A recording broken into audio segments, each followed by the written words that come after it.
আসসালামু আলাইকুম।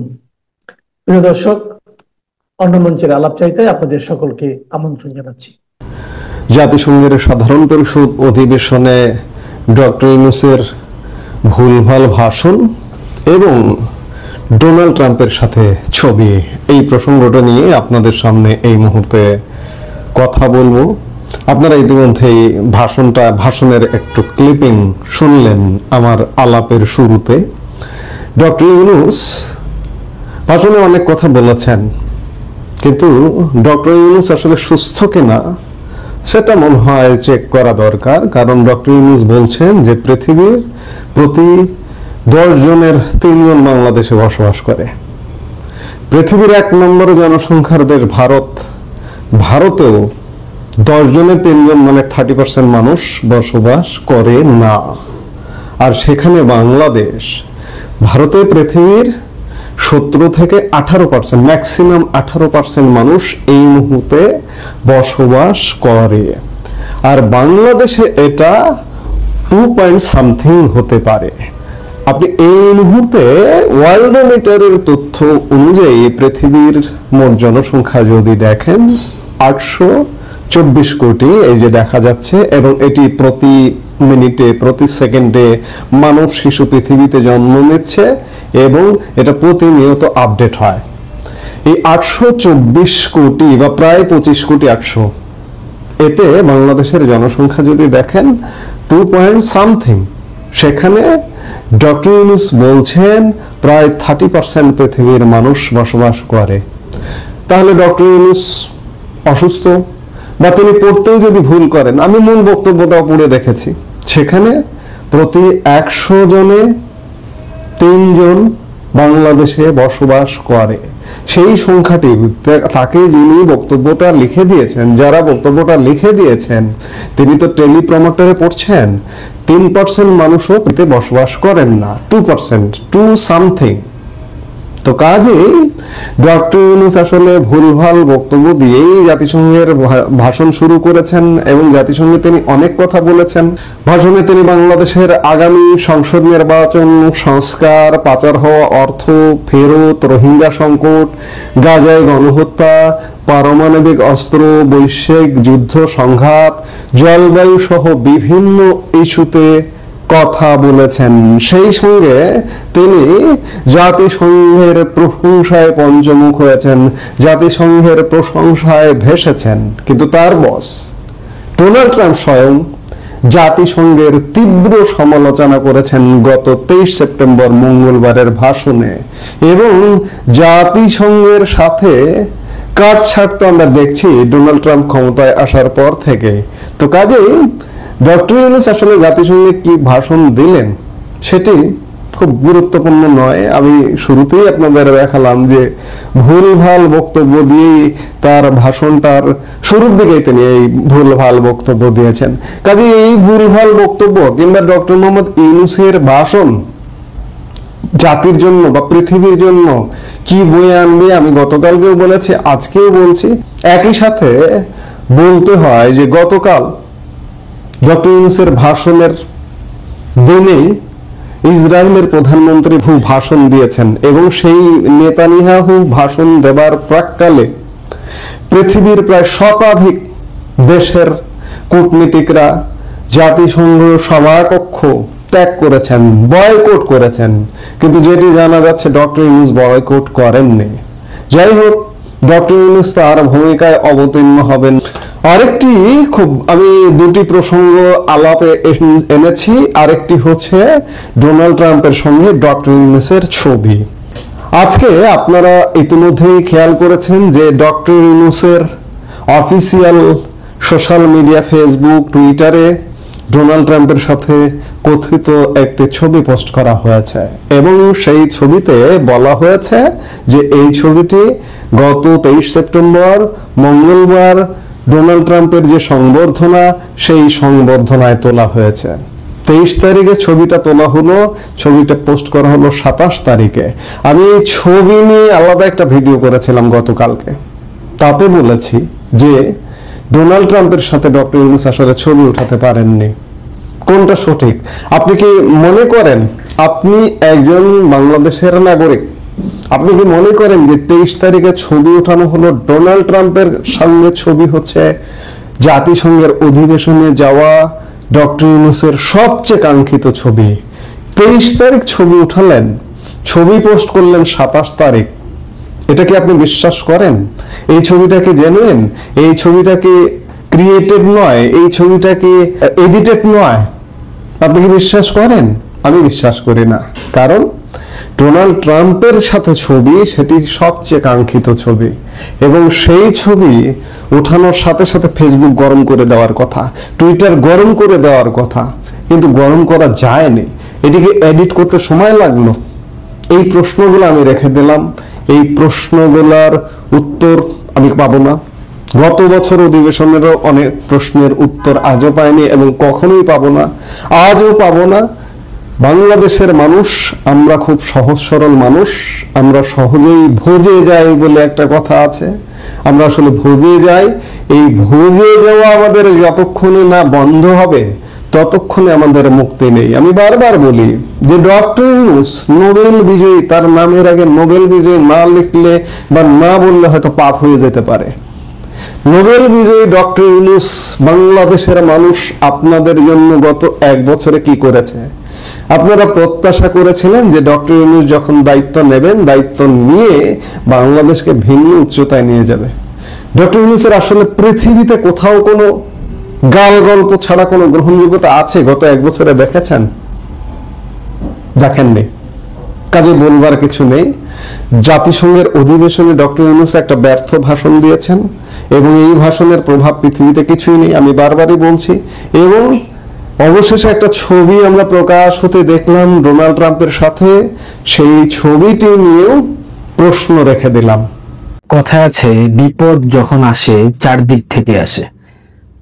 হাসনাত আব্দুল্লাহ, যাকে সবসময় আমি জলহস্তি বলে ডেকে থাকি, ভালোবেসে ডাকি, আদর করে ডাকি, হাসনাত কিন্তু আমার জুনিয়র ছোট ভাই। হাসনাত আব্দুল্লাহ সবসময় অনেক উচ্চ গলায় কথা বলে, উচ্চ স্বরে কথা বলে, ভালোই লাগে, কারণ ছাত্রলীগের প্রোডাক্ট, তাই তো? এটা তো অস্বীকার করার কোনো সুযোগ নেই। 5 আগস্ট পরবর্তী বাংলাদেশ আওয়ামী লীগের সভানেত্রী শেখ হাসিনা এবং আওয়ামী লীগকে কেন্দ্র করে হাসনাত এবং সার্জিস অতি উৎসাহী বক্তব্য দিয়েছে। তারা শেখ হাসিনাকে গালমন্দ করেছে এবং শেখ হাসিনাকে হাসিনা ছাড়া কোনো কথাই তারা বলতে পারে না, এবং বাংলাদেশ ছাত্রলীগের সভাপতি সাধারণ সম্পাদককে গালমন্দ করেছে, ছাত্রলীগকে কুত্তালীগ বলেছে, অসংখ্য, মানে একটা সংগঠনকে পচানোর জন্য, সোশ্যাল মিডিয়াতে গালমন্দ করার জন্য যত ধরনের গালাগালি করা দরকার প্রত্যেকটাই হাসনাত এবং সার্জিস করেছে। হাসনাত আব্দুল্লাহ ও সার্জিস আলম ছাত্রলীগের প্রোডাক্ট, অর্থাৎ এরা ছাত্রলীগ করেছে দীর্ঘদিন। তারা এখন বলতেছে জোরপূর্বক করানো হয়েছে। বঙ্গবন্ধুকে নিয়ে কলাম লেখা ইত্তেফাক এবং জনকণ্ঠের মতো পত্রিকায় এটাও কি জোর করে করানো হয়েছিল? এটা কি আপনাদের বিশ্বাস হয় যে একজন মানুষের ভেতর থেকে জোর করে আবেগপূর্ণ লেখা বের করা যায়? আবেগ ঠিক তখনই বহিঃপ্রকাশ পায় যখন তার ভেতরে সেটাকে ধারণ করা হয়। আমি বঙ্গবন্ধু প্রেমী।